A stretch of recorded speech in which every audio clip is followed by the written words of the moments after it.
No sound. There we go. Turned off sound on one, forgot about the other. Now we have sound. Welcome to Airbrush Down Dirty Tricks Thursday nights, February 7th. Hope everyone's doing well. I think we should have sound now.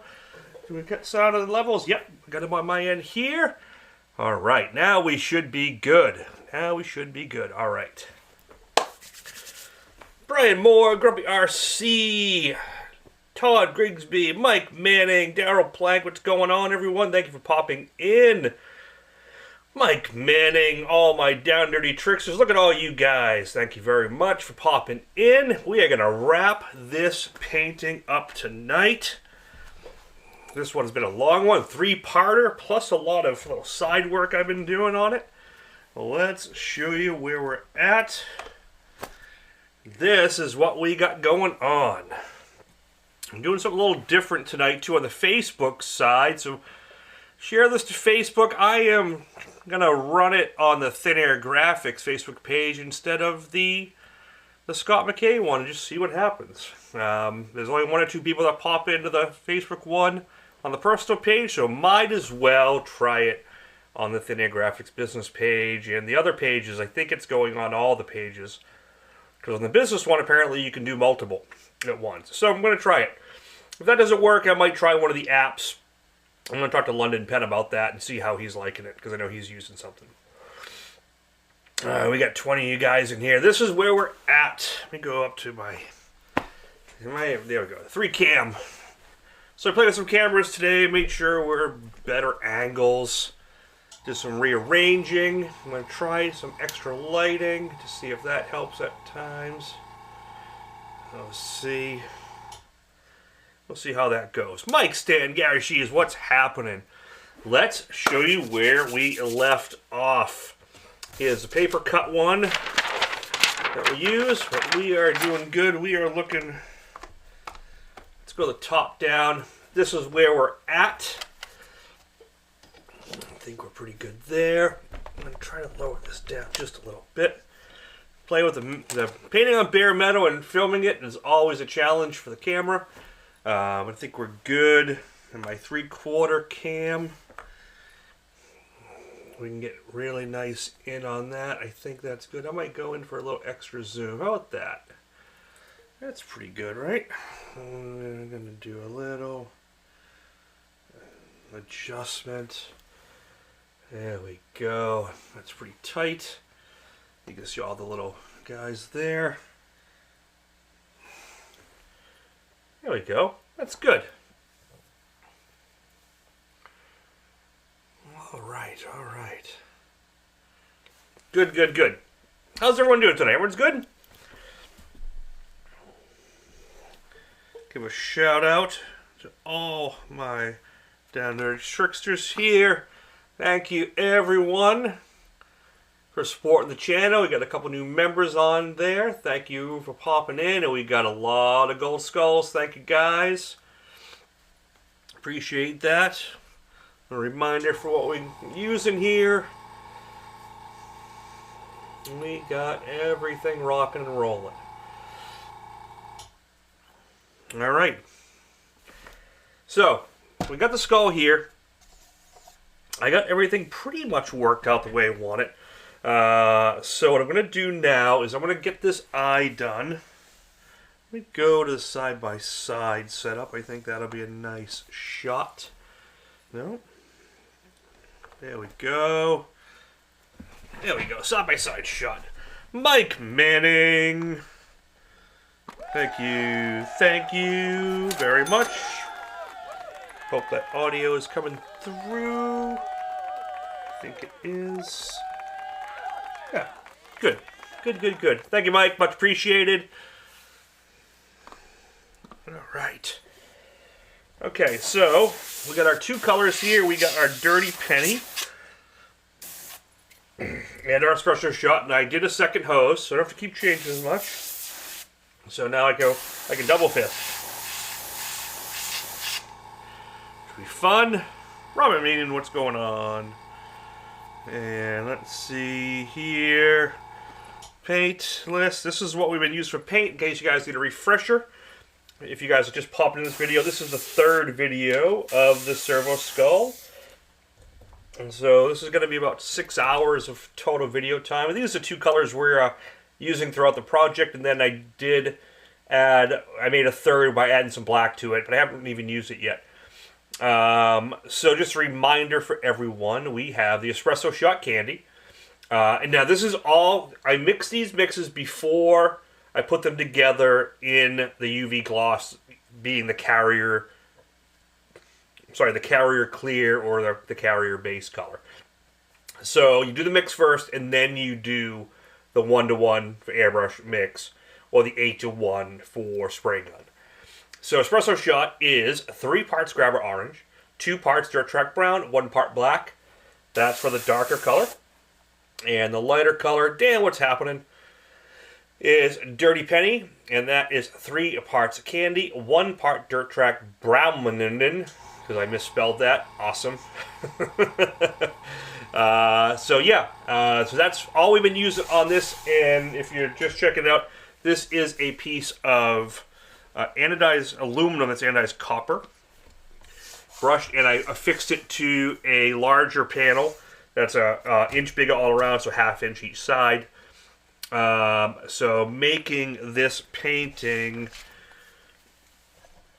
13 by 18 if you count the outer border. So it's 12 by 17 on the brass. Which I was originally going to do 12 by 18, but I miscut it by an inch, so that's the size it ended up. And that's what we're sticking to. Hope everyone's having a great week. Cheers. Snowy day around here. Not a lot, 3.5 inches or so. Maybe close to 4. But it was like icy underneath from snow the other day, and then we had a lot of pack on top, and it came down pretty heavy, so the roads did suck. So I went out and had to do a supply run for some stuff, and yeah, it wasn't great. Not horrible. We're used to it up here, but alright, so the first thing I want to do, I want to make sure I got enough delineation for all these pieces. We're going to wrap this stuff up tonight. And get all my texture in the skull I can. We're going to do a mix of this and the Eradication. But I haven't done much Eradication. We're going to talk about that tonight.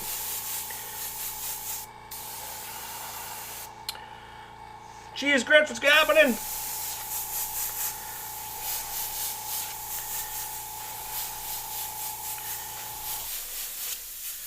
So just adding some texture using a Jaro Mendez texture effects. I'm just getting all my darks established. I'm going to pull a little bit of mask here. I'm going to get this done quick, and then I want to get this eye off this side. So before I do that, I'm going to get this dark in here. And a shadow under this eye.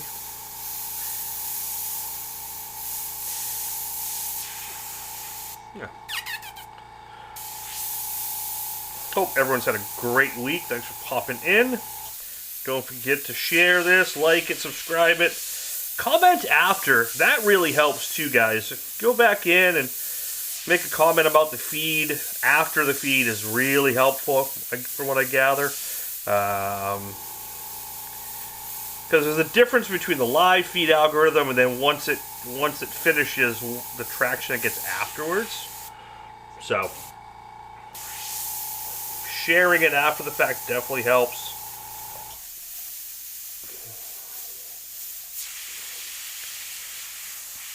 All those little bits to keep this channel rocking and rolling is going to help.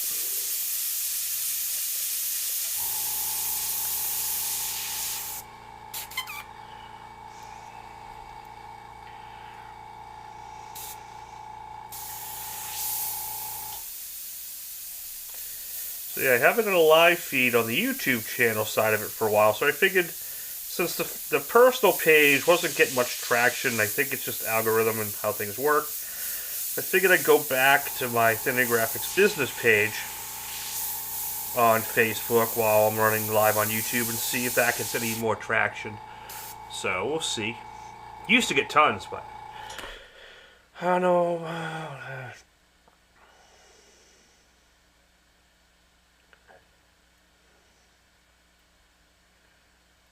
Oh yeah, yeah. Today was weird. Like I'm a really good snow driver. I'm a really good driver in snow, and I got an all-wheel drive Volvo, which are usually pretty good.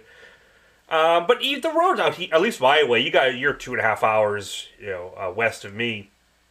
But at the coast, we had a lot of hard pack, and even at like 2 in the afternoon today, I went out, and the road just had a thick pack on it. They weren't sanded or salted much either up here, and it was, it wasn't a great experience driving. There were definitely some people that shouldn't be out, though. Yeah, you're right.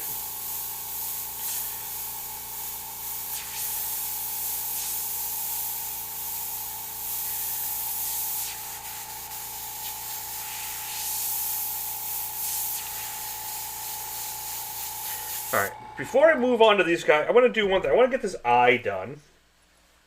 So what I do for the eye is I want to pull the center one out first, which is like the lens. Alright.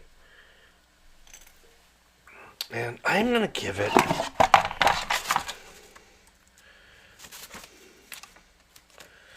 I'm going to give it a little dot matrixy kind of pattern, which is really hard to see. Hey, Miss Bender's happening. I am going to be going into Adepticon. I'm going to be teaching at Adepticon. So it's my first time going to Adepticon, first time teaching at Adepticon. I'm teaching with Joe Otherber as well. We're doing 2 different classes. So I will be there this year. Do you go, Brian? Because I'm looking forward to it. I'm really stoked about it.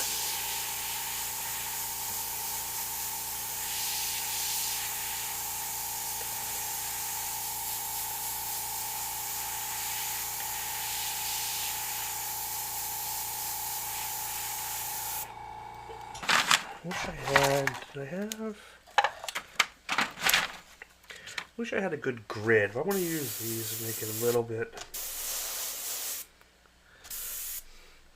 This bid is currently at 600, which is not meeting reserve, but it's close. So that's where we're sitting. This one I'm really holding firm on just because I do have so much work into it. And whoever bids on it, just understand that most likely this is going to go out with me before I ship it out to display at Adepticon. So that's going to be the end of March.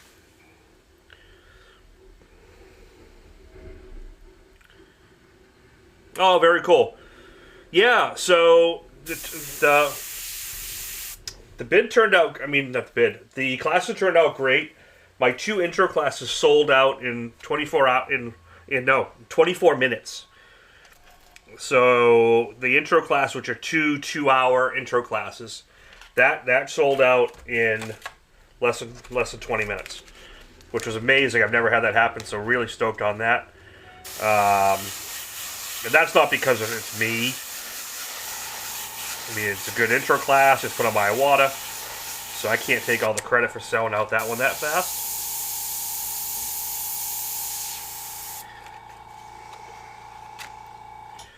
And then the other class took like a day and a half to sell.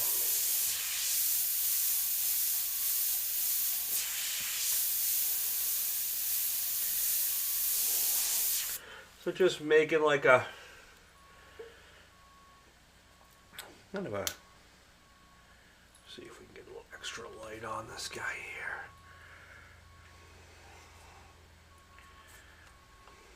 here. Oops. If you hear some beeping outside, that's the Sanders finally coming by. Trying to get this just a little zoomed in. Yeah, there we go. Good. Okay, so we got get this eye, and then I want this to have a nice highlight on it. So let's get our eraser out. And we'll do some bright.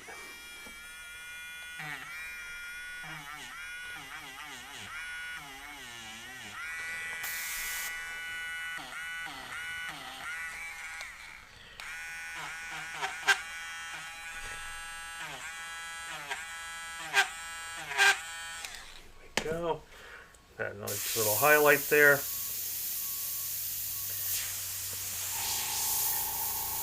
That's a great way to start that eye out.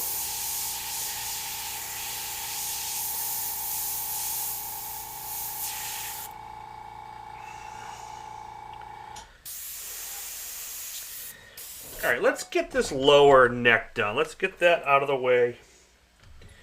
And get that.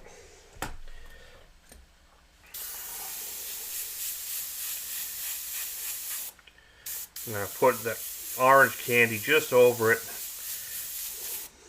That looks more like an eye lens. Cool. Hope everyone's having a good week. Oh, so speaking of Adepticon, which, like I said, this is going to be a display on. A couple things we're working on. This is the... Oh, that's the smaller one. Where's the good one? Ah.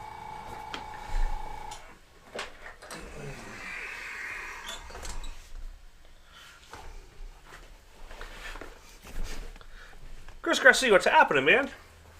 So for Adepticon, obviously, I said this is going to be on display.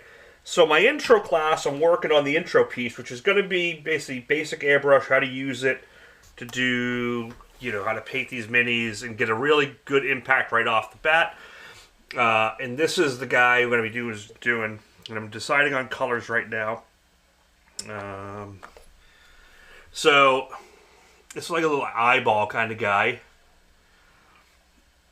And so I did this in a cool green tone. You can really see mostly just airbrush, and I did like 5 minutes of paintbrush. This is really quick right out of the gate. A couple colors. And this is all using New Worlds Direct. Brian Brock, what's happening? And then I'm going to do another variant. I might do one in like purples and pinks. I'm not sure which I like better. This is a bigger one. I made this one a little bit bigger. I'm going to do I'm going to do an orange one too, and that way I can decide which colors we're going to do this. So this is going to be the intro class guy,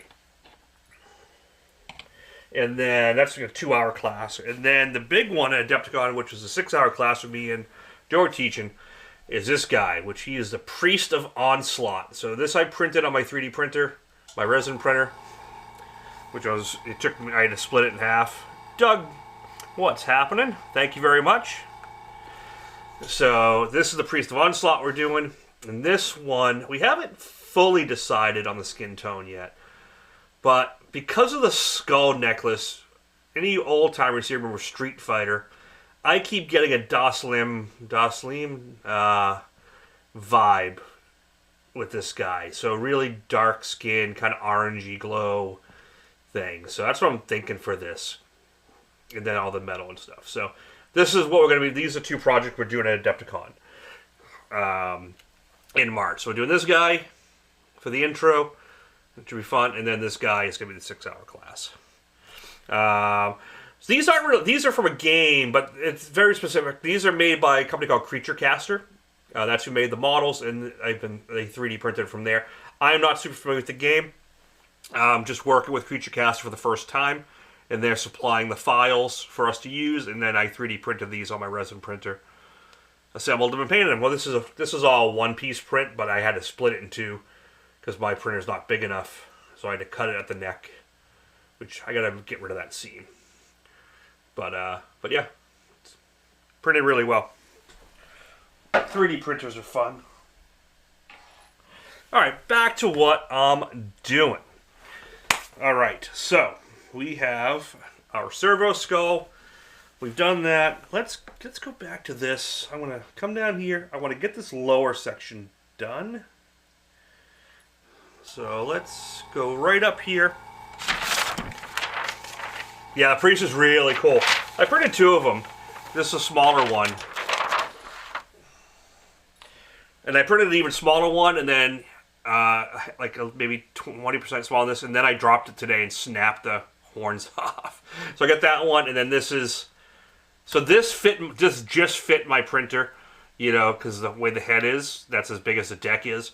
So this one, I had to separate in 2 pieces and tweak it, but I was able to get it much bigger. So yeah, considerable difference, about 20% difference. So you can see this is just sprayed in 2 different tones.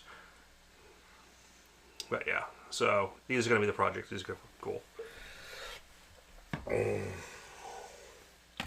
Like I said, 3D printers are fun. Alright, so let's go here. We're going to get this lower section done. So we are finishing this tonight. So I'm going to come up here. I still got these bolts to do, and I got this whole section here, which is basically like the neck bone, kind of like the vertebrae going down. So it's just in the front. And then I got to do this eye in here and this, and it's done. That'll be it. So it's all, again, it's just stacking. So I'm coming down from the bottom, and I'm going to look at all my stuff here. So the cool thing is I can do a lot of this in batches. So see how these are all on the outside? So I can get all these outside ones done first. So let's knock those out. I can even do these guys here. But let's go here. So I'm going to pop in.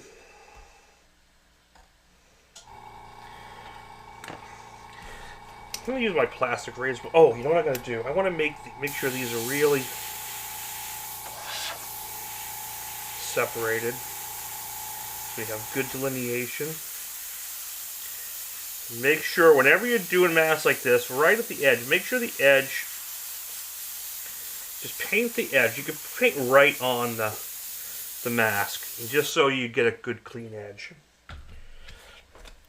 And then you can take this. This is a plastic razor blade. And we just pop in and grab all those. Easy, easy.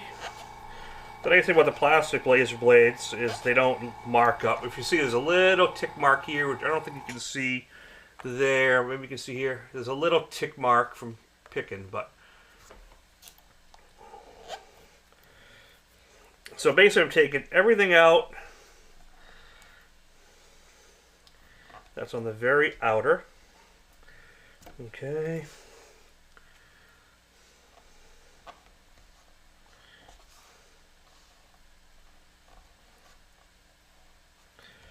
Right here. There's a couple little things there.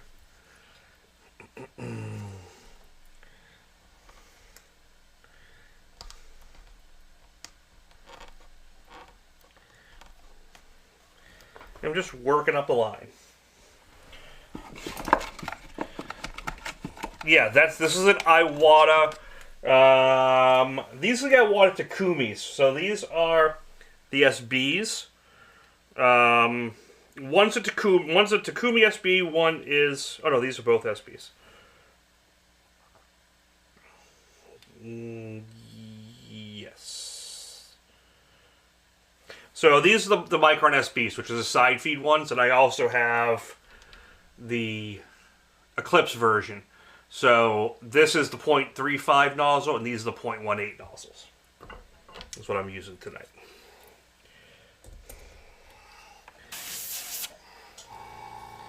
Okay, so I'm going to use that espresso shot.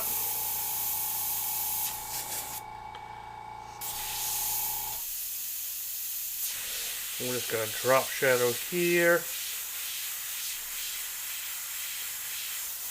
Just come right up and down this whole thing. I'm going to come across and just core shadow these little sideways pieces coming off the backbone or neck bone. We'll do a little reflection lines at the top. I know it's a little hard to see on camera because I'm not really super zoomed in. Let me see if the top down's a little better. I can kind of get in here. I can move this. There we go. Yeah. And try to refocus that just a little bit here. Blurry. There we go. How about that? There we go. That's better.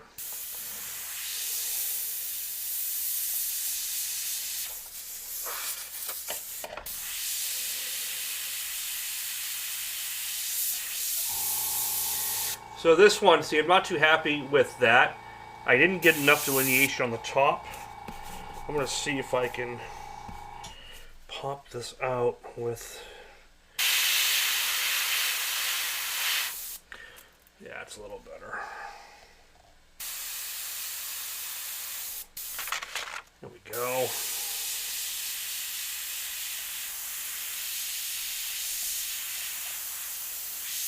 These are really small details. I'm going to do some scratch boarding afterwards with this stuff.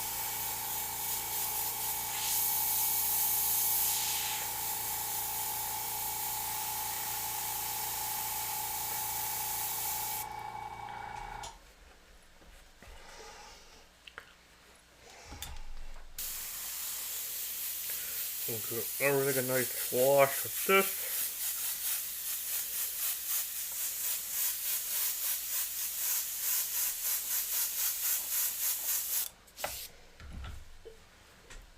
Go here.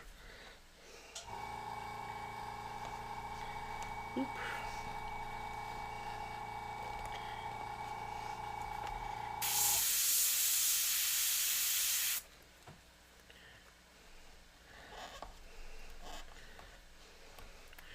You can tell this is a tedious process when you start getting all this stuff here. And I kind of want to show this because a lot of times when we do complex jobs, you'll get the stencil purist, or you should on a freehand do this, which you could never get this refined freehand. You'd have to at least cut it by hand, which I used to do this stuff by hand. I don't want to do it anymore. Unless someone really values it by hand and wants it done. Other than that, I'm good. So I use the technology and make it work for me.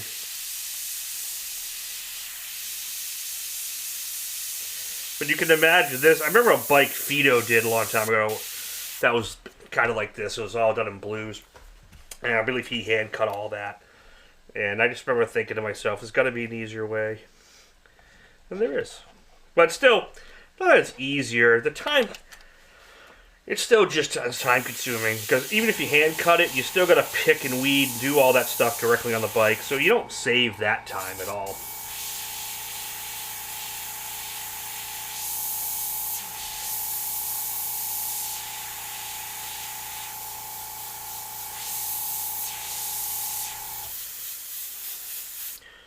Listen, these are all really small accents, but when the grand scheme comes together, it all works out really well.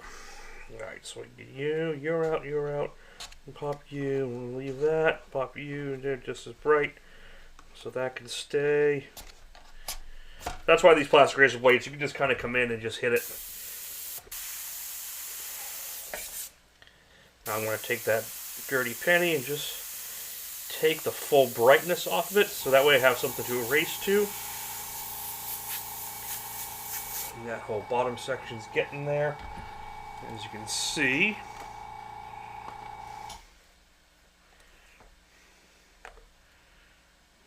Nice side by side. Let's move this camera. There we go. Nice.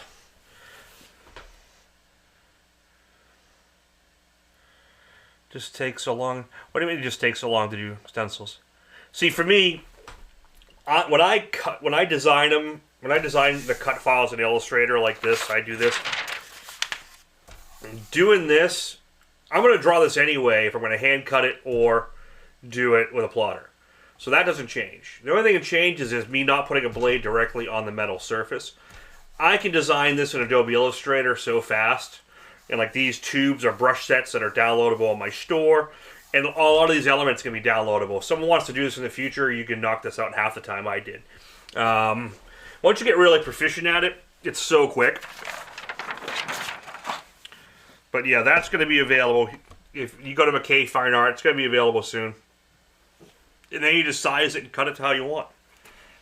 And actually, while that's happening, let's see. I played this last time. I'm going to try to get this back up here. Where is this? Right here.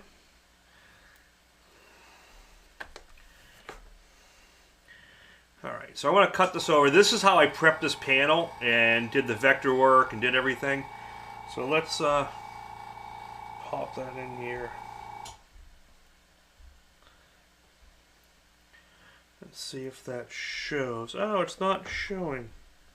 Huh, why is my iPad not? Oh, my iPad video. Oh, there we go. Sorry about that. So this is how I did the panel. What's up, Mr. Guzman? Welcome. So yeah, this is how I did the panel. It's the copper plate, mounted the panel. Then I laser etched this background design, which if you haven't seen it, I'll show it to you in a sec. I did a laser engraving to the metal of the Aquila from Warhammer. And then that's the vector. Plotted out, did a quick pick and weed, stuck it on, lined it up with the laser etch. I did record all this, so I'm going to put this all together in a more detailed video that's not 6 hours long. And then that's the panel before we started painting.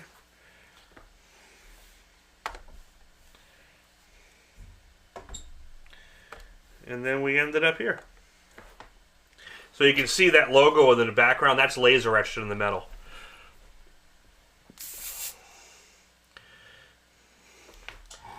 I've been in New Hampshire and Airbrush in Hampton Beach for 20 years before COVID hit.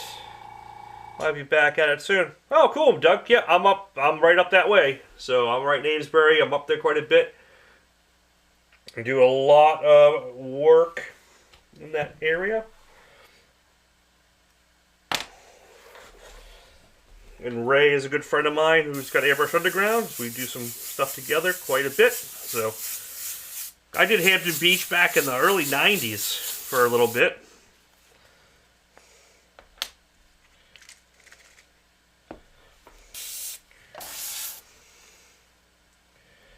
Oh, Doug. You used to work with Ray, right? Am I remember the same dude? The same Doug? Or maybe you're a different Doug?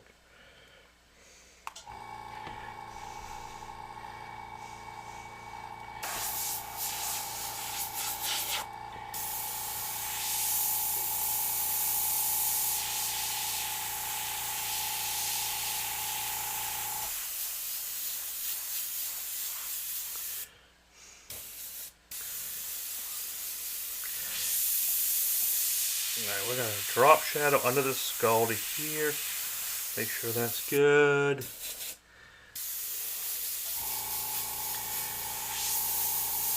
The great thing about this piece is it just keeps getting better, and when I go to clear it, and all this metal comes through. Yeah, because you can see the metal reflection. How insane that's going to pop.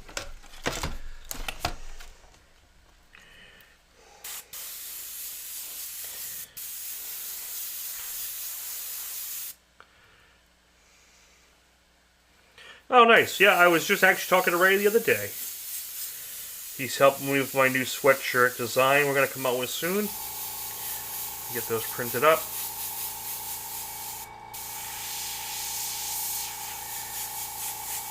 Try to get those done before Adepticon.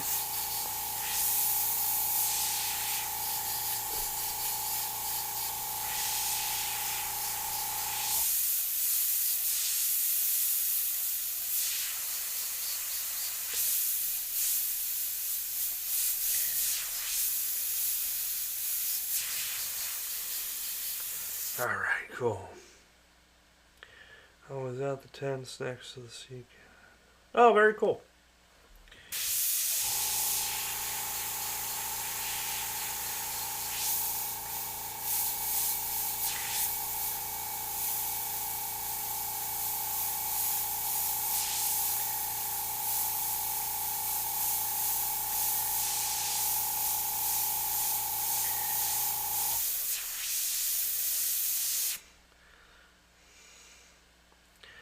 Oh, yeah. Yep. Yeah, I'm not too bad at it, but he's got me beating a lot of stuff. We trade back and forth a lot of work. Doug, you used to work there way back in the day as well. Were you around in the 90s? late 80s. Were you under the boardwalk, under the casino? I'm thinking of. I bet a few Dougs around that area.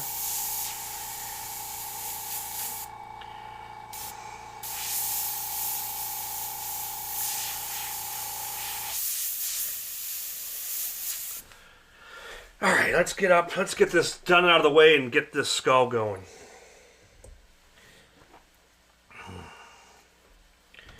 Alright, let's get up here. We're going to do these super quick. So we're going to go... It's only going to be one. Oops, that's not dark enough. It's really dark. There we go. So I'm just going to go here. And then we're going to drop shadow, core shadow.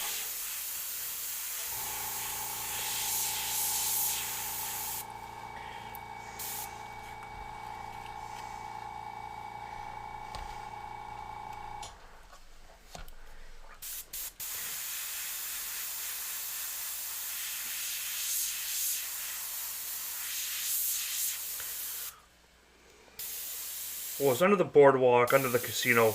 Was that Robbie? I forget. It's been a long time. Getting old. Dating myself. No, you remember the beach. Came back on Tuesday. Oh, okay. I think it was Robbie, who was the guy that was under the casino. That's going way back. And that's over this. Oh, this is the hole. And this, that's above everything else. That's below.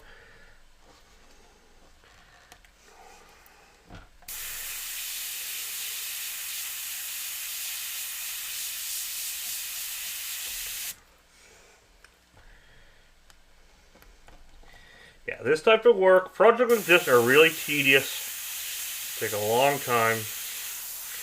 They are worth it in the end, but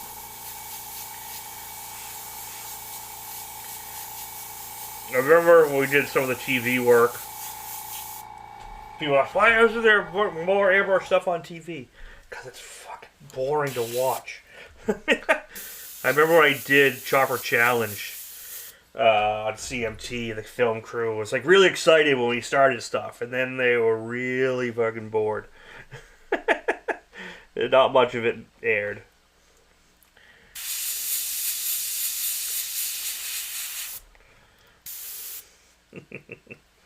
That was funny.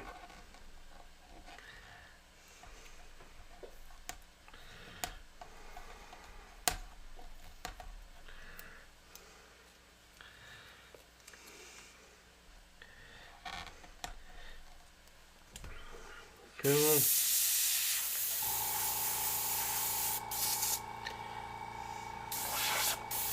That's one beach I never really went down to. I never spent any time on Myrtle.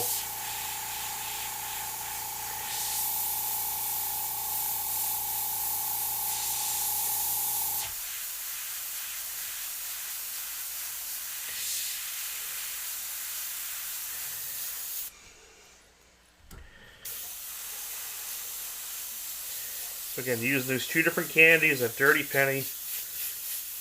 And then after I finish the DS-Bar, I'm going to do a quick erase. Go from there.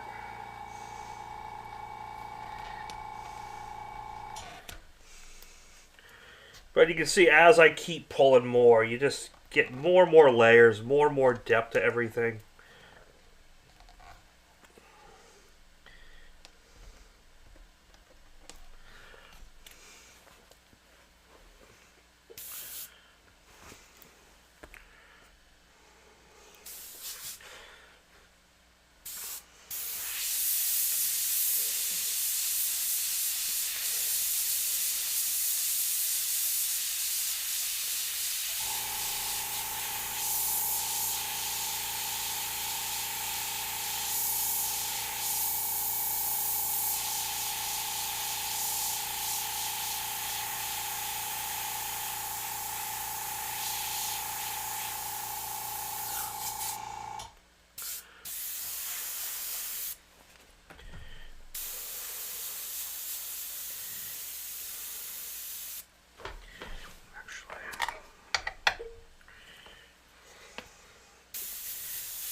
Guys are quiet tonight. Everyone getting ready for the Super Bowl this weekend. I could really care less who's in it.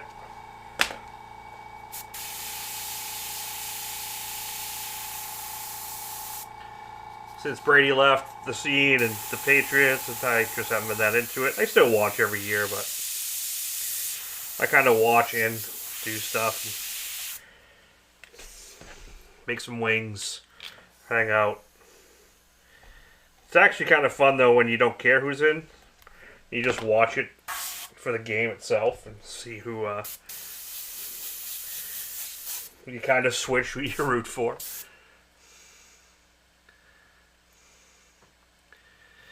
Oh, yeah. Same here. Well, I started in 89 and then through the 90s. Then it went away. Then it came back. Now it's definitely away again. Custom motorcycles even. This is a little out of it from where it used to be. It's definitely kind of taken a hiatus.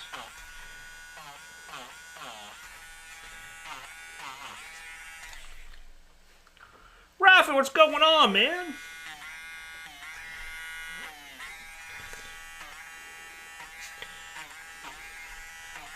Airbrushing's always had ins and outs, so ever since its invention, really. The 80s were big, and then the 90s it was okay, and then it went away, then it came back. It's never really been back to the way it was like in the early the late 80s, early 90s. That was the heyday. Ridiculous. We made ridiculous money back then.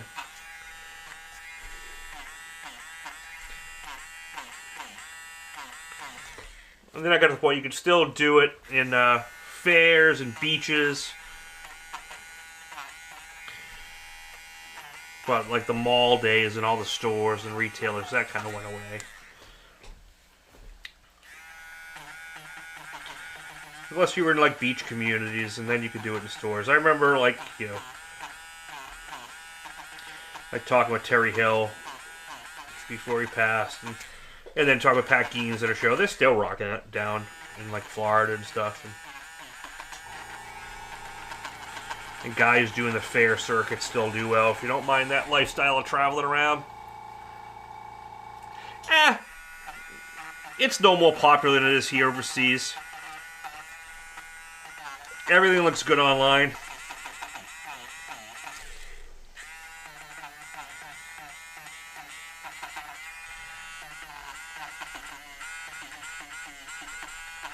I mean, every country kind of has what's popular in its usage and everything. It comes and goes. It's always airbrushing always kind of has a niche or a fad going on. The niche will always be there. The fads come and go. That's what really happens. Woo.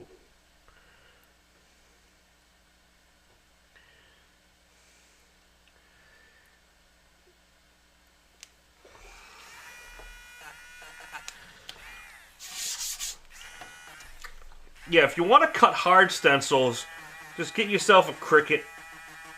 I mean, not Cricut. I hate Cricuts. The Cameo, which is like a Cricut, but it's a better cutter. And you can cut vinyl mass with those too, small scale, or a laser cutter. If you want a good plotter, I like Roland plotters. I use mostly Roland. The GS24s are great, and there's some new ones out. They're a little pricey, but they last forever. Graphtech's another great one.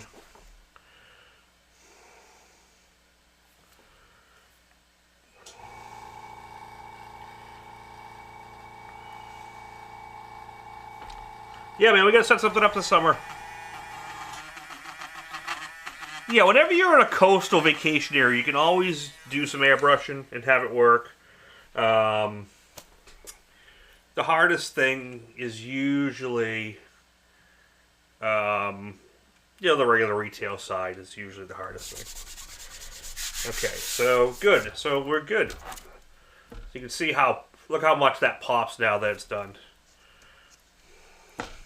There's corn here, lots of corn. So that's the whole lower side. And you can really see how that reflection comes out. And now we're gonna just move this. I'm gonna move that. I'm gonna try to see if I can angle that. Yeah, Cameo 4 is good. Well, the nice thing is about Roland's, Cameos, is you can cut hard materials. The thing about, like, plotters, like Roland and stuff, is you can't cut hard materials. There we go. Alright.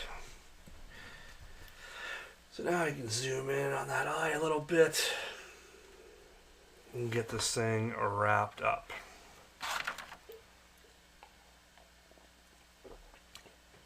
Yeah, Facebook's quiet tonight. Nothing. Nothing. Not even a comment.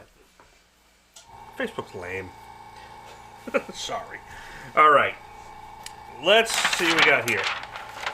Let's get this side done. So we got the kind of like receiver pod antenna thing here, then the big monocle on this side with all the little extra things.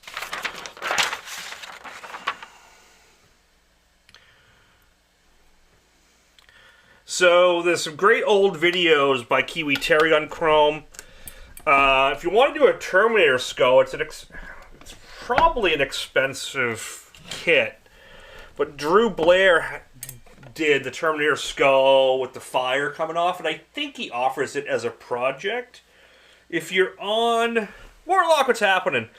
If you're on the Airbrush by Professionals, Airbrush advice from pros or whatever, I forget the name of it off the top of my head, on Facebook.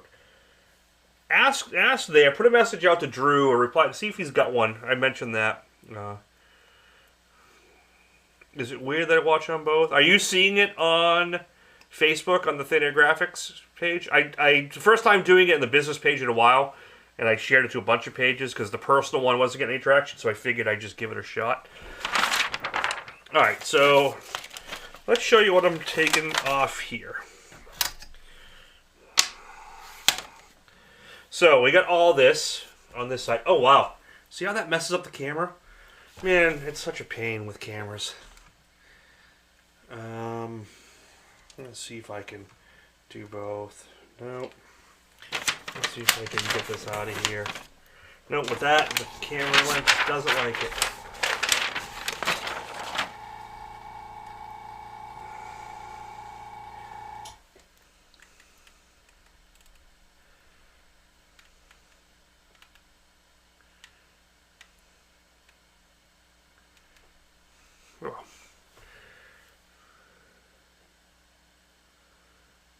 Oh, that's cool. Yeah, the white balance. As soon as I went, boom, it just went. Yeah. Alright, I'm going to look at that off screen.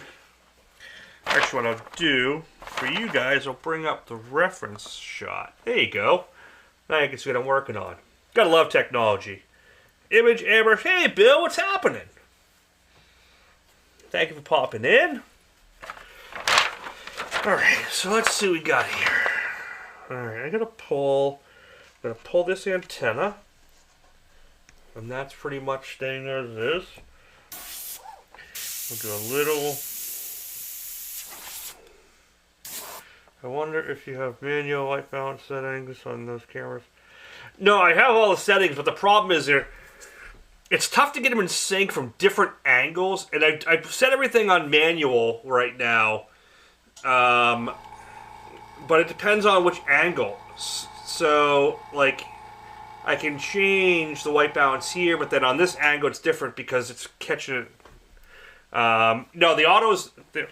So I just turned auto off. I wonder if that'll change. Yeah. No, auto's off. I think it's just the reality of bouncing light around. So it's the actual light getting the receiver, not the camera balance. It's just... Yeah. That's why I need like a full-time camera guy.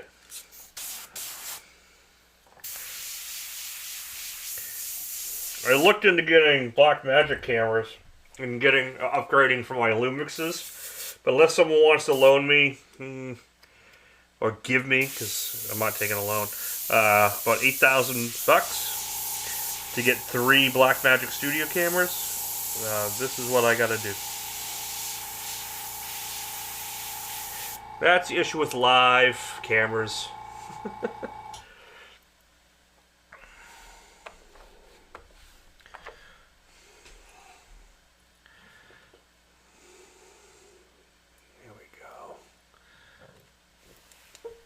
I looked into getting a couple, like, remote, where I could control the angle without doing it by hand, but...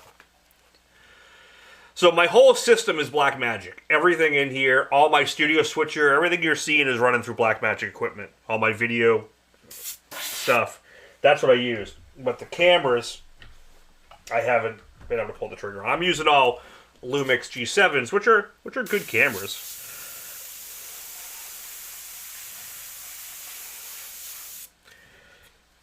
It's just tough to get the time in every week to, like, dial it. And I'm already spending, like, 2.5 hours before the feed to get everything ready.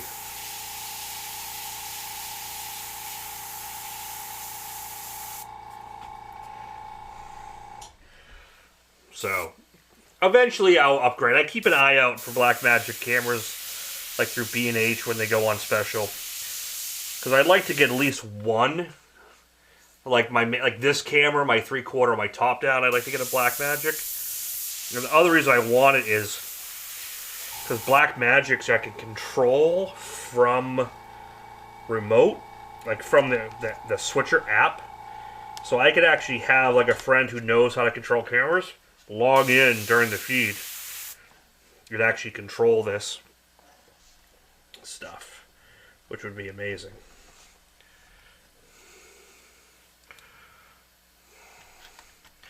Well, yeah, it's just a matter of I gotta keep switching. If I go further away, then I'm more zoomed, then I need more light in the room. And because I run 3 cameras, and there's a lot of blocking I have to deal with. Because, you know, I have this camera is looking at me, but there's a camera right here, which you can see the corner of the light, which you usually can't see. So that's usually not in the shot, so you can't see that. There's another camera right here. That's where the lens is, so you don't see it. So I'm between 2 cameras here and here, and then there's one here. So they're all coming at different angles, and if I have too much light in the back, then this camera looks washed out. If I, you know, or this can look good, but then it puts too much light on these.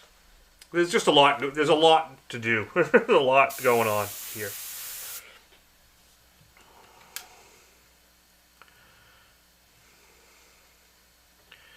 Yeah, no, I mean, I do the balancing. Like I have my check boards. I have all that stuff to do. But the problem is, there's 3. You know, you're dealing with 3.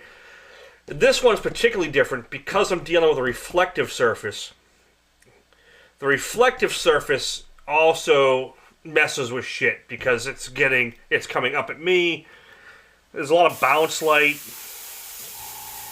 And this would be fine if I was doing post-edit, because then I could go into my DaVinci Resolve and I could do color correction and all that stuff, but you can't do that live unless you have a production studio, which I am far from that. But I think I do all right. Yeah, I know we've talked about a lot of it. And I try to correct as much as I can.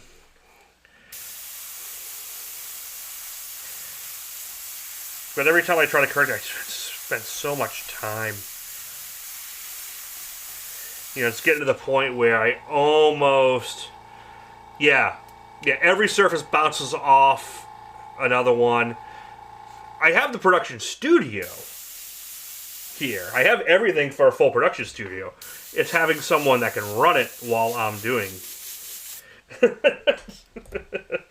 Like I said, I could do a lot of it remote. If I had Blackmagic cameras, I could actually have someone, like if you know about it, and Chris Moore and I've talked to before, is an amazing photographer, and he's actually a teacher teaches photography out at in San Francisco. We've talked about having him come on and like run it from California for me, like just help. And that can be done, but I'd have to get the Blackmagic cameras because you could actually, if you knew all the settings, you could color correct on the fly. It was a little easier when I had Kayla here, and now that she's in school, because I could have her adjust things while I'm painting, or if she noticed something, she knew enough how to adjust it for me. Art by Ty, what's going on? Hi there. Okay, we're getting there, getting there. Yeah, I can't wait to clear this thing to show you what it looks like. It's going to be insane.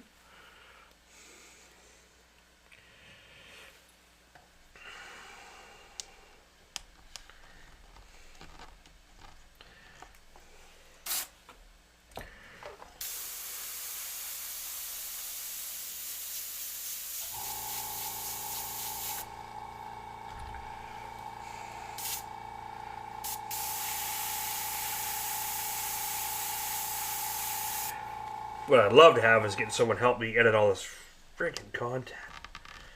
Like this video, this painting alone, when it's done, between these feeds and some of the other videos I've done, got about 8 hours, 9 hours of content on this.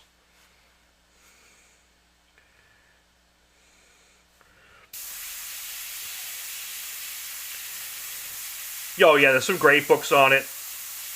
I don't know if... They probably still have it up. So, coastairbrush.tv.com. So, coastairbrush.tv.com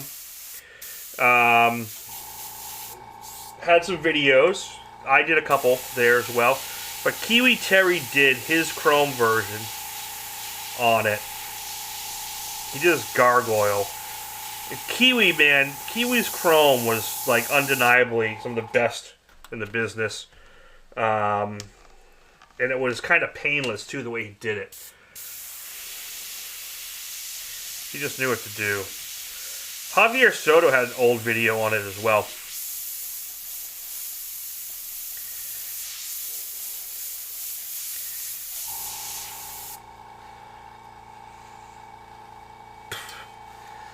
Chrome kind of comes down to, depends how real do you want it. Yeah, see, if I go back, you get a lot more light fill, and it's cool. But see how much brighter it is here to here? And that's just because the reflective metal changes everything. Like, see if I angle it, how much better that looks for you guys. But now I can't paint because it's almost flat, the bench, and my head's going to be like this trying to get there. So, it's like I'd love to get it. And if I go too high, like to me, you can't see it at all. So, like, painting lying down... Oh, yeah. You know, it doesn't have to be airbrush specific. Airbrushing just makes it nice because you can do blends and fades. Do you still get credit if I purchase pot graphics from Amazon? No, I don't sell them through my site anyway. Yeah, I get credit because what happens is the way it works, the way royalties work is they're manufactured by a Wada Art Tool. And so whoever buys them, that gets logged in, and my cut comes off those sales. So it doesn't matter where you get them from. I don't actually sell them direct because I'm not an actual dealer. So I've never asked if I could sell them. I probably could, but I just never asked.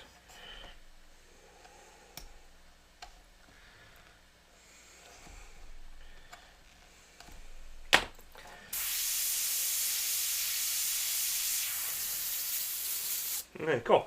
That worked out pretty good. The final piece is this guy here. This is going to be... There's a lot going on here. So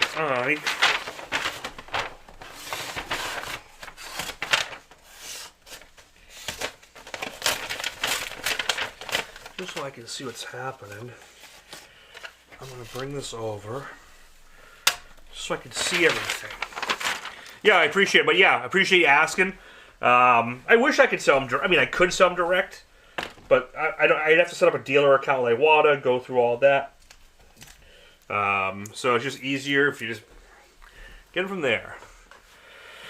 Are you going to put any red diodes in the eye? It would be cool to do that, but it doesn't really need it. What I am going to do is I'm going to hit this one with just a little of the eraser. So you get that flash when it comes out, like that bright. That little highlight just made that like pop. I'll do another one right here. See how we got the highlight, which is big? Now if I put another one right in the middle of it, that little bit. Oh, I'm using the Micron SBs right now. This is what I got going on. Alright, so let's get out here. We're going to do a bunch of little stuff. There's so much tedious work in here. And this is where like people glaze over. And I understand that. I wish I could get the... I want to try something. I want to try. I got a light that's right above here that I control from my hue. Let's see if I can get this to work.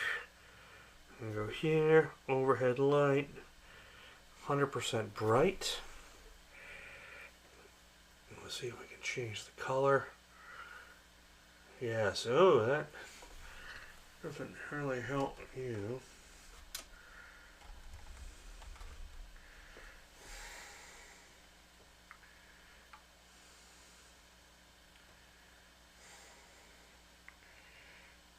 There we go. Only helps a little.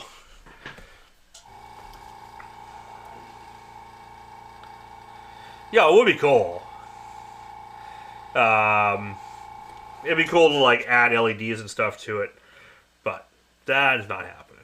All right, so I'm gonna do this. This is gonna be the reflective lens here.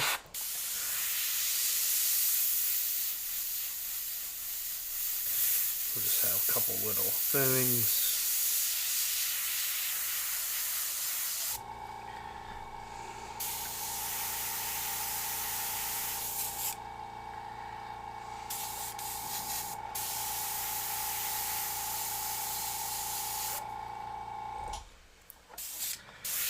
Lots of little things going on in here.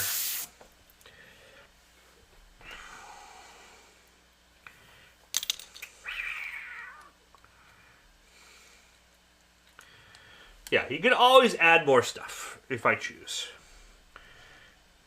That's something you can always do.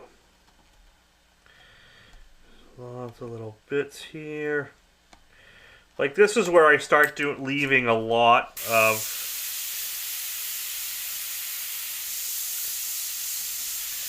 the brass showing through these little pieces because I want them to really flash. Like this little monocle area.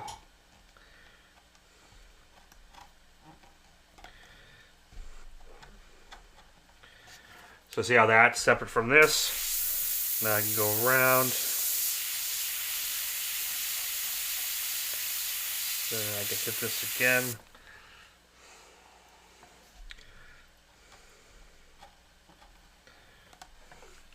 And now you got a nice reflection there.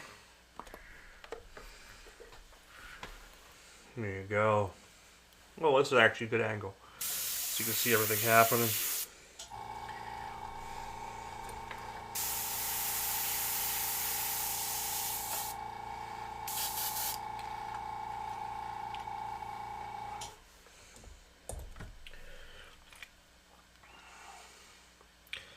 Bill, what are you working on this week? Anything cool? I haven't been on Facebook much. I haven't seen if you got anything happening. But if you have anything popping, let me know.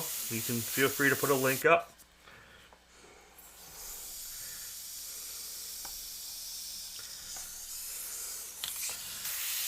It's like a little Ben Franklin monocle adjustment thing.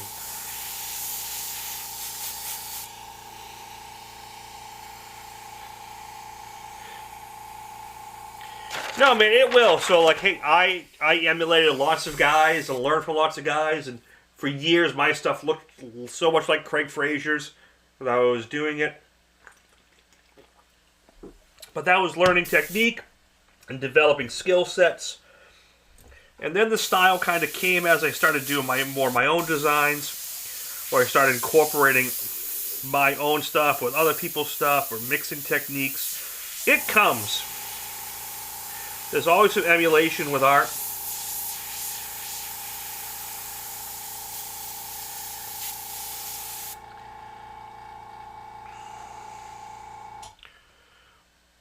You been doing your streams more on YouTube than Facebook now, or how are you liking it?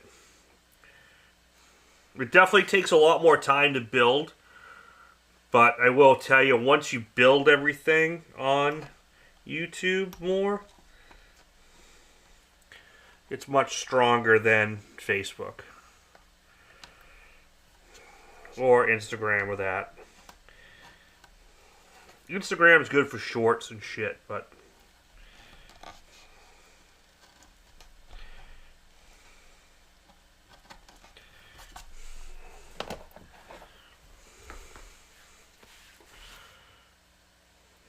I'll have to look for the matchstick one.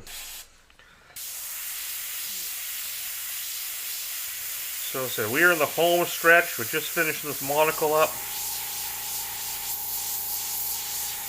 And this little antenna is making a drop shadow.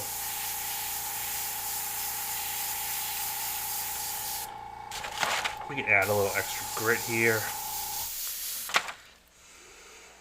Oh, I did see the Northern Lights pick. That was really cool.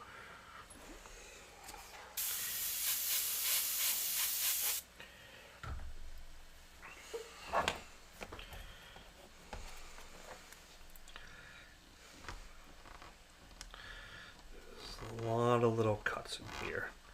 I don't know why I did this to myself. There's so many little things happening.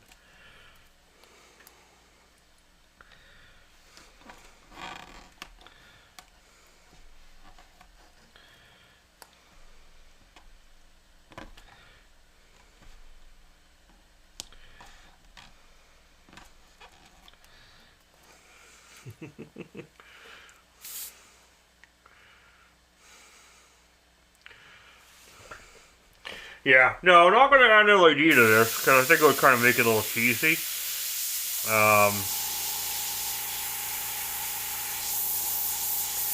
So I have this thought, and I bought it during Home Depot, during Halloween, when they had those big 12-foot tall skeletons. They had a set of eyes you could get animated, and they're like two rectangles that the eyes move. So I thought about doing that. It's not the poor receptions. It just doesn't share to people. So it's not you. It's really the algorithm and how they have it set up now. It's just not really conducive to doing feeds. Unless you're paying. And even that, I've heard guys are like, that's not that great either. So, just... Facebook used to be amazing. I used to get hundreds of people on when I went live. And then it just stopped.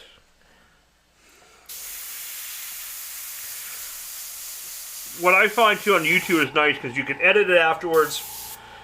People can come back and see it, and they can bookmark it, and they can find it, and they can keep coming back to it year after year if they choose to. They can't do that on Facebook, so Facebook's fine to just do it and have it up there, but I don't rely on it. It's just not worth relying on. Honestly, the only reason I keep it up there is because my mom watches it on there and some family members.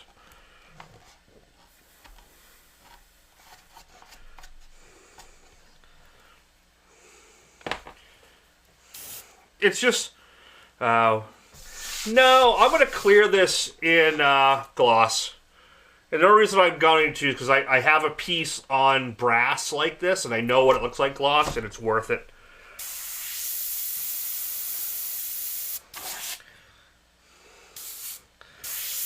Nothing really happened to Facebook. They just changed the way it gets marketed and how people get, like, watch and how people stay engaged, and just the algorithm shifted. So, and that could eventually happen here too. So,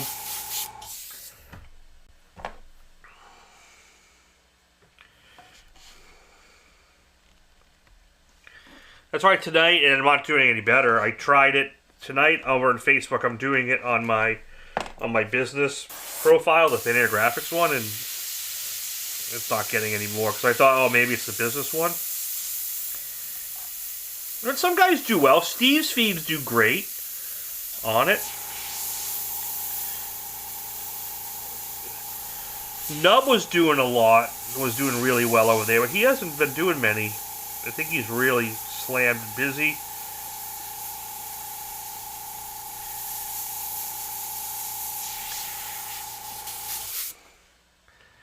So,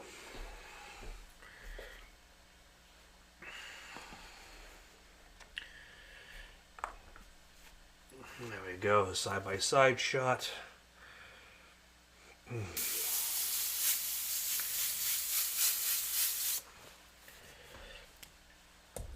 Alright, let's go. I'm going to do some lenses now. I'm going to do this. I'm picking here. Demolition Ranch just announced he is stopping YouTube. I don't know who that is. Who is Demolition Ranch?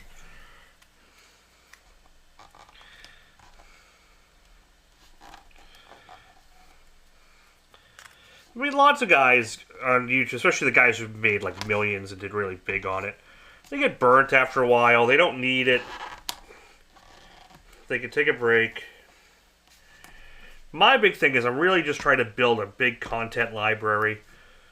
And my goal with all these, I have all these videos on multiple cameras, is to really sit down and edit a lot of this content out.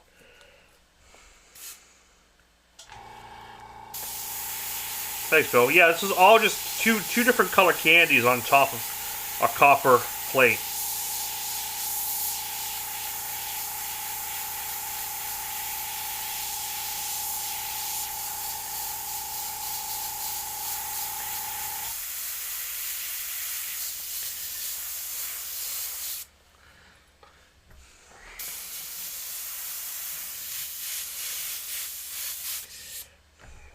And so when this is cleared, like, the metal reflection is just gonna be great.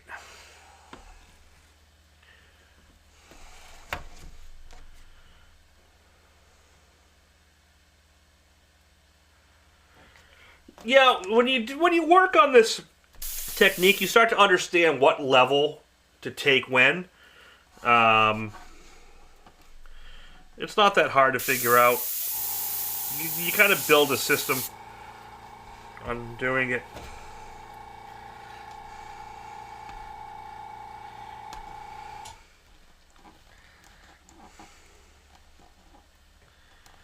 Oh, yeah. Oh, cool. I mean, the way content works always is ever changing, so you always gotta, like, figure out what the algorithm and the plan and all that shit's gonna be. Let me see if I have a mesh grid.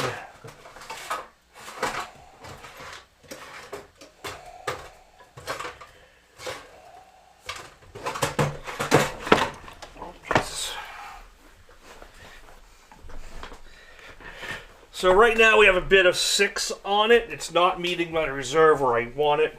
I have a overall in my head what I need it to hit, or I'm just gonna bring it, you know.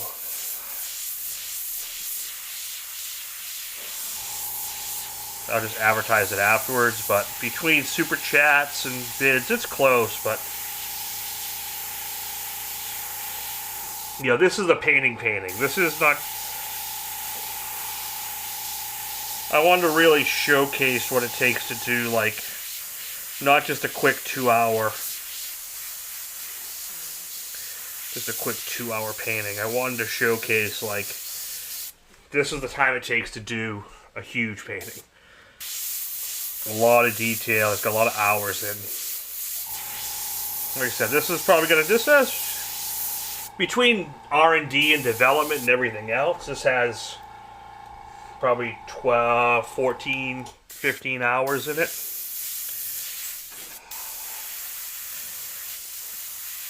Because a lot of behind the scenes stuff that you guys aren't seeing that led to it.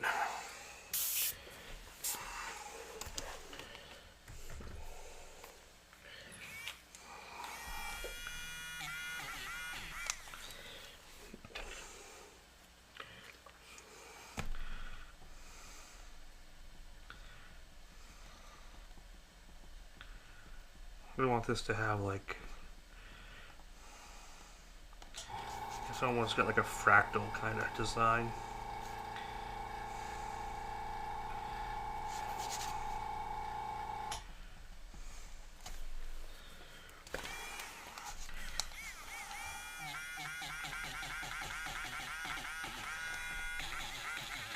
It's like my big koi pan I did for SEMA. I had some offers on it, but I had 70 hours in that. So like, I think I had like a bid, like an offer for like $2,000 on it, and it's just 70 hours of work, and that one-off painting is just not enough to part with it.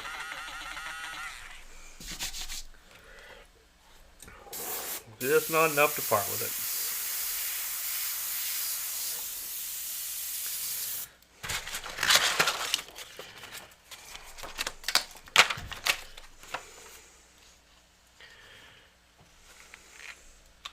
Thanks, Bill.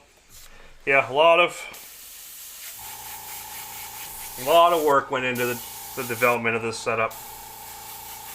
A lot of learning, all the tech behind it, so I can do all this stuff and switch and top down and multi and switch to the iPad and bring up videos and all that stuff. And there's my down cam. Someday, if you guys are, let me know if anyone's interested. I've been asked a few times to do like a studio walkthrough to kind of like break down and show all the equipment and what it is. And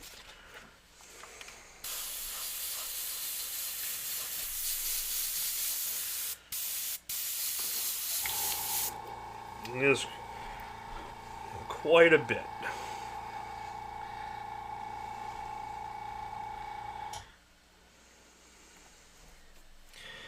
Do you see the framing? Do you use the framing for Vision Air? I'm not sure what you mean. So this is the Vision Air, like portable desk setup. If people want that help, I'd be happy to do it. I've thought about doing some videos on it, but there's so much content on there on how to set up these YouTube channels. I'm not the best at it, and I've helped. Like Steve runs a lot of my setup, the same stuff we've talked about, and I'm willing to help anyone who needs it.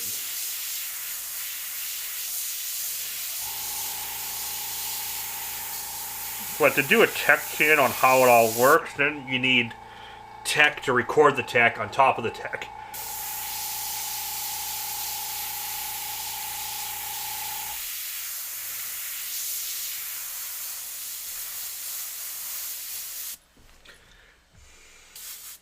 Yeah, I'll do a walkthrough on all the different equipment I have and basically how it's set up, so people can kind of see what's involved and maybe get some ideas for themselves. And it's just a lot. It's a lot of time. A Monday night walkthrough. Yeah, that could be cool. The problem is I can't really do the walkthrough unless I can't do a live. I mean, I can do it to a degree.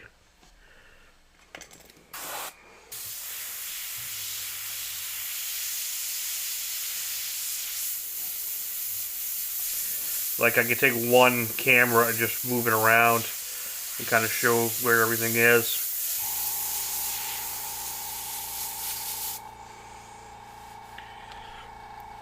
The cameras are one thing. A lot of the other things is the software. Like, if I switch off to this camera,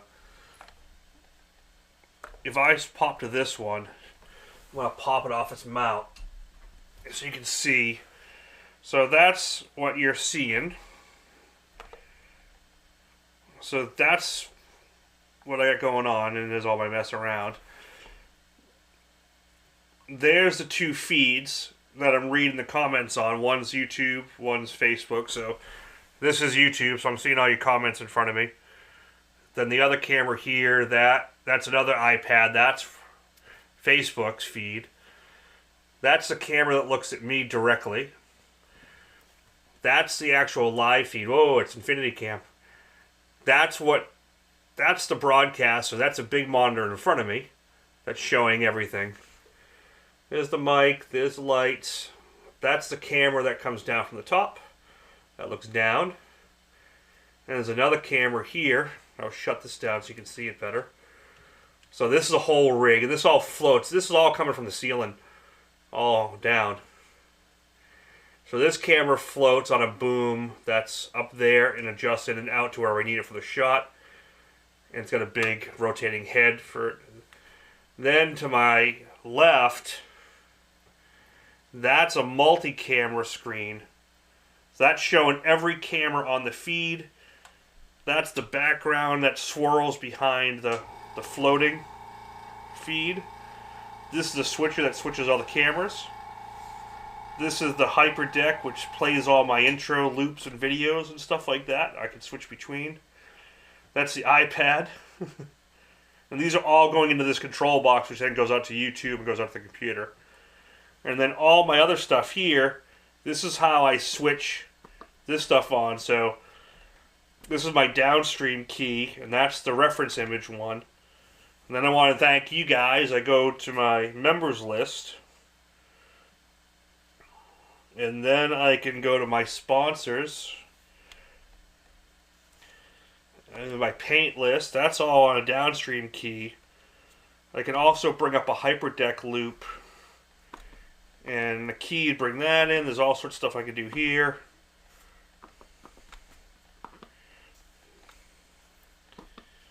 Like I said, you can go like this. And then I can like stream out. There's a million things I can do from here.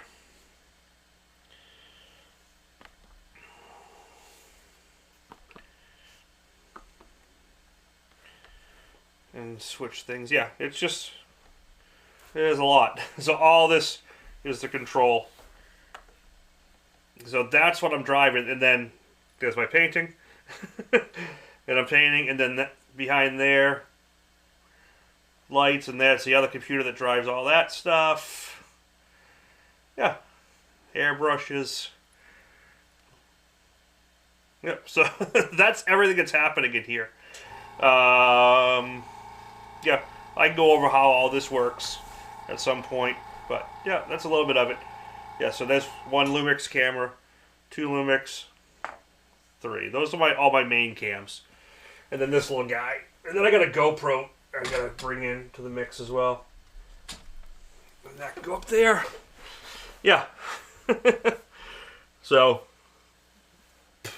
that's what's running when I'm doing all this. So that's everything I'm doing while I'm painting. The Blackmagic stuff is expensive, but man, this switcher, for what it does, it is cheap. Yeah, my initial switcher, which was 4 cameras, so I could do a couple different angles, that was only like $300. And that does a lot what this does. This one is like $1,200, but this has 8 cameras. It records all 8 cameras, plus the 9th recording. It's got multi-channel switching. It's got 2 HDMI outs. It's got 2 mic inputs, headphone jack. It's got all that stuff. So for $200, it's really inexpensive. And it's a hardware encoder. So all this encoding it does for all the cameras gets done in that box and goes straight to YouTube. I don't even need the computer. This will go straight out just with that box. So it's a really nice unit.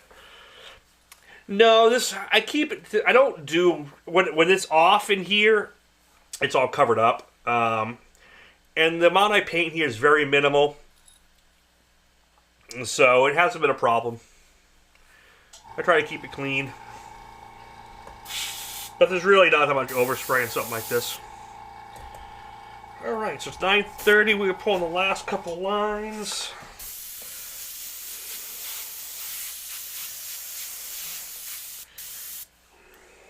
Here we go.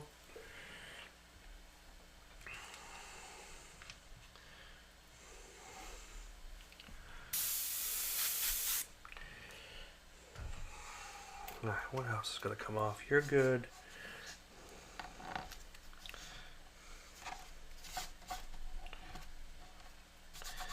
You're good.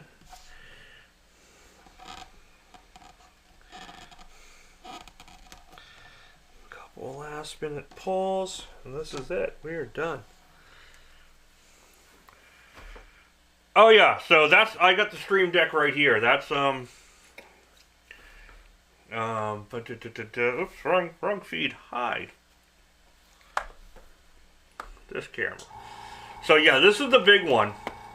Then I got the small one over the computer. Hyperdecks are great because, I mean, the stream decks are amazing because this is how I'm using it for here. But if I switch out, I go into my sounds. This is where all the sounds are. So I could run that in the same thing. And if I go all the way out, I have on my computer one, this Adobe Illustrator shortcuts, his Photoshop shortcuts, DaVinci. My hue lighting is in here.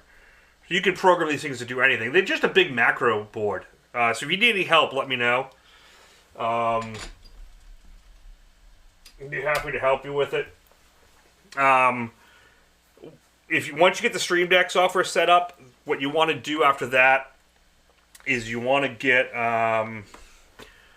Companion app. There's an app by BitFocus called Companion, and that's like it's a GUI software that works. Basically, you can do whatever the Stream Deck doesn't do, you can make it do it by using that software. When you get it, let me know. I'll help you.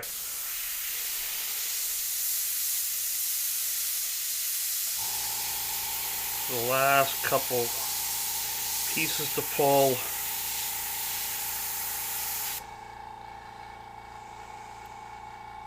Yeah, good. The big one's great because I got the small one, which was like the 6x3, like 6 across, 3 down, and it seemed like enough, and I ran out of it so quick. And I didn't like that the USB didn't come out of it. So then I got the big one, and then I also got the one that has the knobs on it. That one works great. Not as useful though. The knobs kind of are. There's a couple good uses for it, but.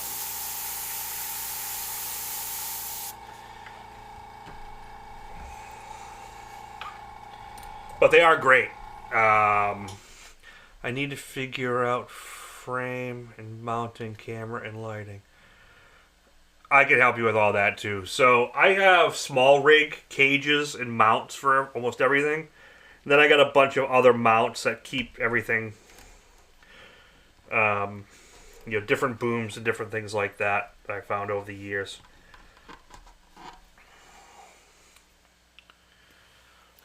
Well, you have to come up and see it. I got some old stuff I don't use anymore too.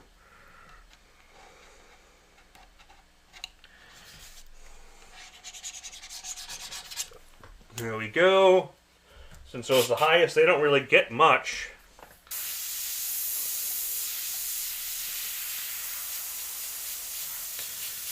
Minimal spray, just a little tint.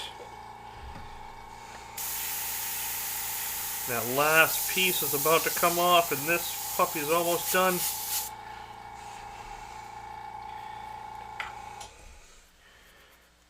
So tripod mounts and stuff. I use small rig mounts and cages, the Hawk locks, so I can do quick removals and pivots.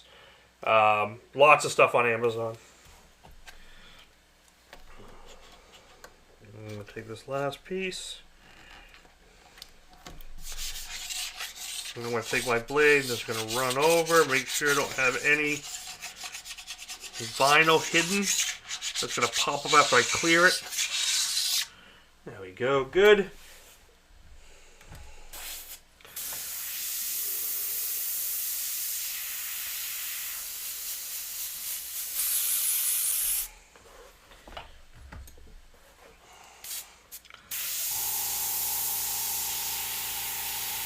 So when I first started doing it, I had tripods all around me, and I would trip over them and pull wires, and they'd be everywhere. So basically what I did is I got the Vision Air, I got their desk rack, the one that goes overhead. So I got the desk, sorry. I got the archway that goes over, so a lot of stuff mounts to there. So everything hangs off that. And then I got these, I might be able to do it. So I got these guys, these clips here, these clamps. So these clamp to anything. Pipe, they clamp to the racks, and they got a nice pivot arm like here, so I can mount everything where I want. So everything's up overhead, and I just ran the cables. That was the most important, so nothing was on the floor in my way.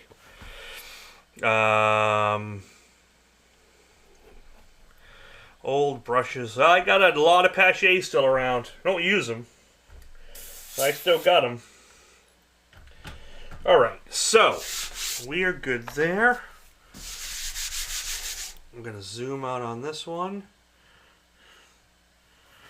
Yeah, so the desk Vision Air is this. I got that. And then I have the Vision Air, like the one that goes around the archway that goes over the top of everything. And then I use these mounts to bring the cameras in. Because these will clip to anything and they adjust. So that's what I use to hang it, suspend everything.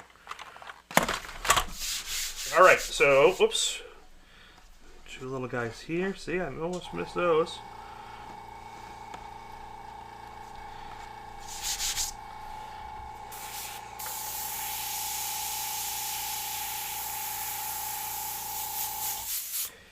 Alright, so everything's off. Now it's time for my favorite technique, the eradication.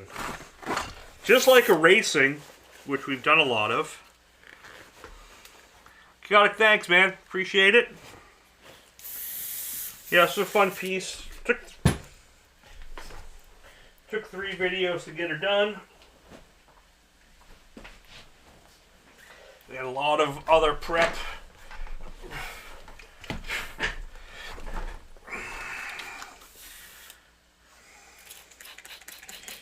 Well, if you ever want to come up for a studio tour and visit, we'll do a day class. We can walk you through a little bit of everything. Probably do it in the spring if you want. Alright, eradication technique. Straight isopropyl alcohol through your airbrush. Now I can go in and I am going to see if I can zoom in because this is my favorite part. So watch up here. It's going to be hard to see it down here. Watch up here. See how this is all even color? What if I take that? See how it? This is just reduced. This is just isopropyl. If you're using solvent, then you can do this with reducer or lacquer thinner, and you can get all these really cool textures and highlights. See that? Just like that. In here, I'm going to pop in and do all sorts of little. See how I just pop it right out? Just like that. Thanks, Bill. This is my favorite trick. Aside from erasing with the eraser. Definitely something to practice. Because you can really mess stuff up with this, but it is a really cool way, especially when you're working with candies and transparents, because you can just eat that pain away. Like I said, see that? See those? Like right up in here.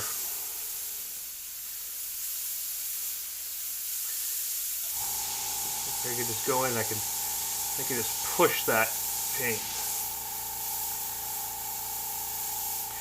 Because it reactivates it. It can actually be softer than using the eraser sticks.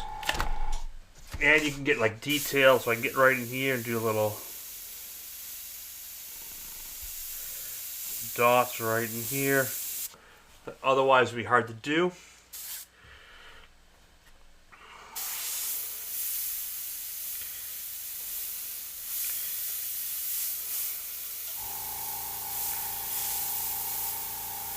And I can play around with this for another hour or so if I want.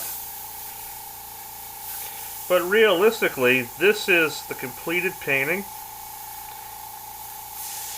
I'll probably do a couple little things on it here and there before I clear it.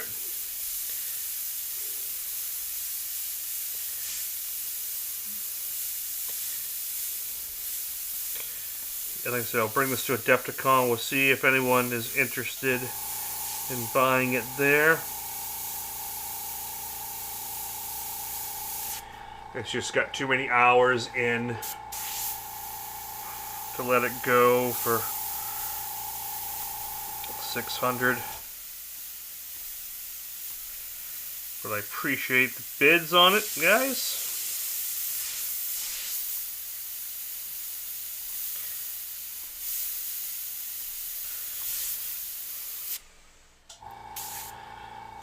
Yeah, it's a nice little trick just to bring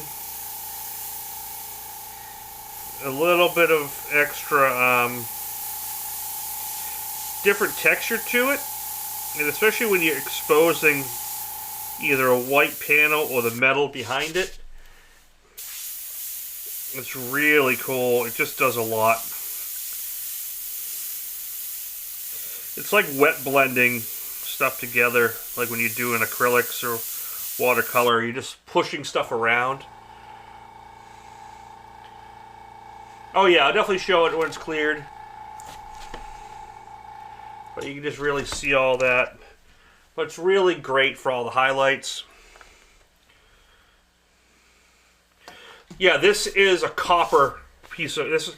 That yellow color you're seeing is actual copper. The copper color is copper. And then I'm using two different candies on top of the copper is what we're doing. So all that reflection you're seeing, and then you got the Aquila, which is the logo, the Warhammer 40K logo, which is all ghosted, see? So the background, you don't see it, and then as the light hits it, you can see the Aquila come up, the skull, the winged skull, which is that logo there. But the whole background, see it? Gone. Now it's gone. Now it's back. Gone. Now it's back. That's why this painting has, so much time in it. I got a lot going on, why it's just not letting go. And then it's bonded to another piece, which I'm going to show that now. So let's take the border off and expose this painting in entirety.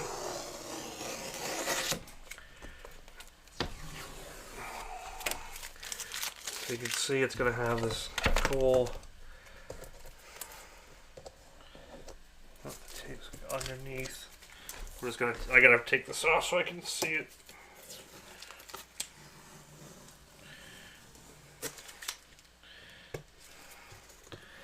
Give me a second, guys. Ooh, 800's pretty damn close. I'm right there on the edge, man. I might... If you're officially 800, let's talk after. I'm really close. I gotta look at what the super chats were and see if I want to part with it for that. My number was a little more, but it's a great bid for a live feed.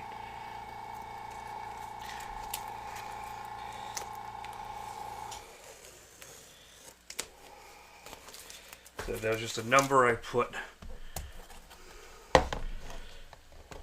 It's just a piece of copper. And then I fixed it to a board. That's what that video I showed. That's why this painting has a lot more into it than just painting.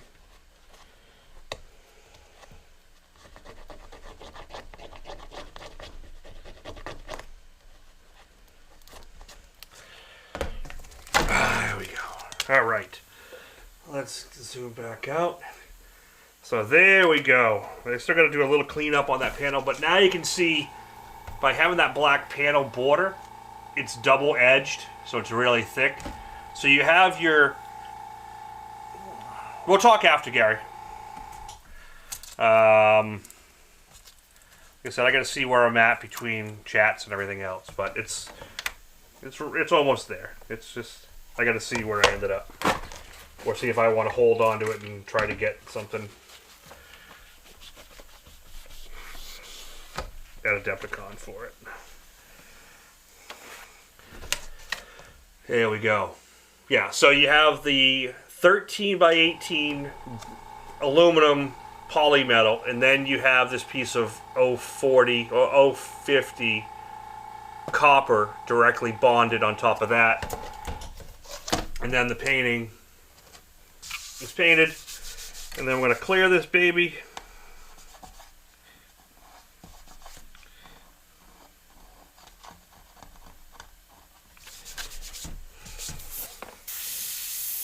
A little mist paint there, a little mist paint here.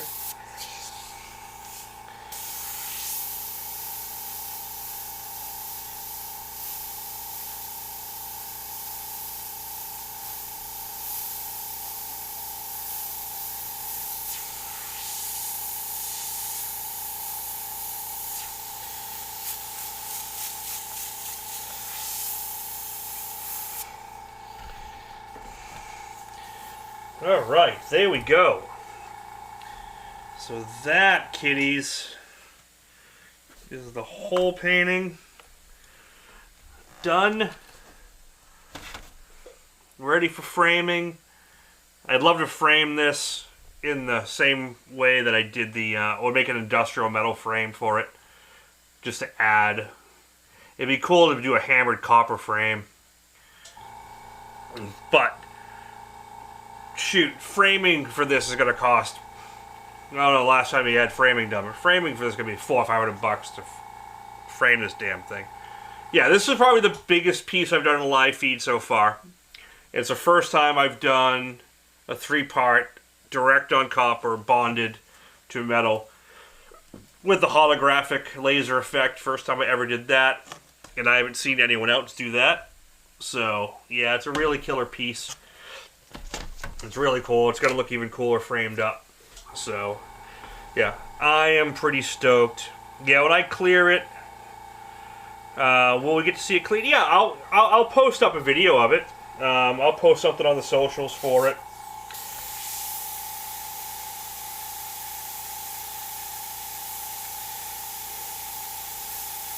I don't like what's happening right here.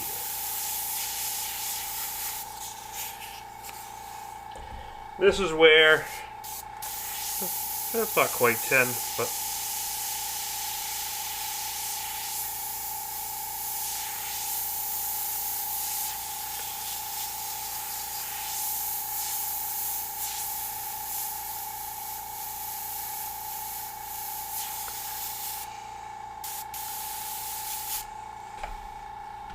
yeah, this is, like I said, yeah, I'm really happy with where this is. This is equal to my Steam Nouveau piece as far as time and work goes into.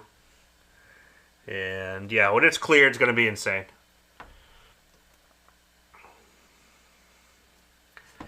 And then I will show everyone then when it's done.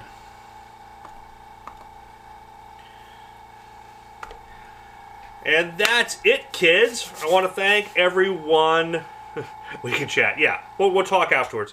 We'll see where we end up. I just got to do the math. And I had a blast doing it. It's been in my head for a while to do a copper piece like this.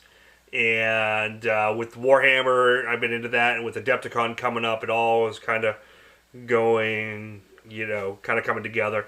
I am going to take a break from live feed next week. I was gonna try to do this Monday, and the weather and everything, I just couldn't get to it.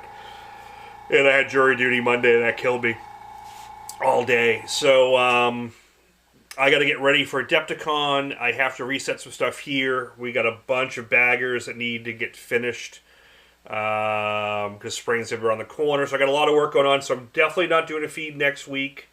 Not a full live feed. Maybe I'll post something up or I'll do something quick.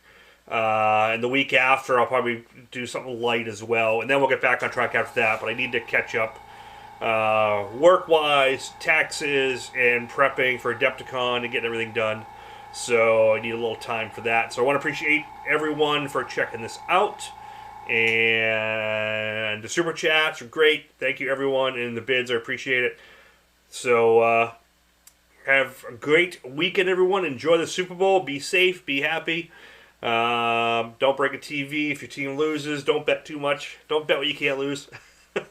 And tune in next time. Don't forget to like, share, subscribe, all that stuff. We need to keep this channel growing.